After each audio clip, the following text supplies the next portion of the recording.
স্বামীর জন্য স্ত্রীর দোয়া বড় একটি হাতিয়ার। এটা অনেকেই বুঝে না, অনেকে মনে করে স্ত্রীর দোয়া আবার কাজে লাগে নাকি। মনে রাখবেন, একজন স্ত্রীর দোয়া স্বামীর জন্য অনেক বেশি কাজে লাগে।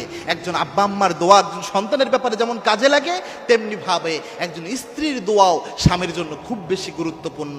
এই জন্য আল্লাহর হাবিব সাল্লাল্লাহু আলাইহি সাল্লাম স্ত্রীদের জন্য দোয়া করতেন, রাসূলের স্ত্রীরা আল্লাহর হাবিবের জন্য দোয়া করতেন। সাইয়েদনা আলী রাদিয়াল্লাহু তাআলা আনহু ফাতেমা রাদিয়াল্লাহু তাআলা আনহার কাছে প্রায় দোয়া চাইতেন যে আপনি আমার জন্য দোয়া করেন। এটা রাসূলের সুন্নাহ। এজন্য স্ত্রীর দোয়া তার স্বামীর জন্য একটা বড় ধরনের হাতিয়ার, বড় ধরনের অস্ত্র।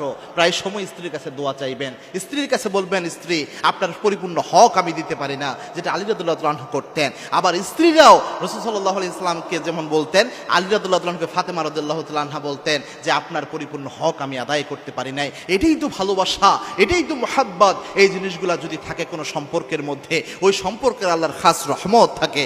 এবং কি আল্লাহর হাবিব সাল্লাল্লাহু আলাইহি ওয়াসাল্লাম জানিয়েছেন, কোন স্ত্রী যদি তার স্বামীর ব্যাপারে ভালো সার্টিফিকেট দেয়, ওই ব্যক্তি খায়রুকুম লিনিসাইকুম, ওই ব্যক্তি আল্লাহর কাছে সেরা হয়ে যায়।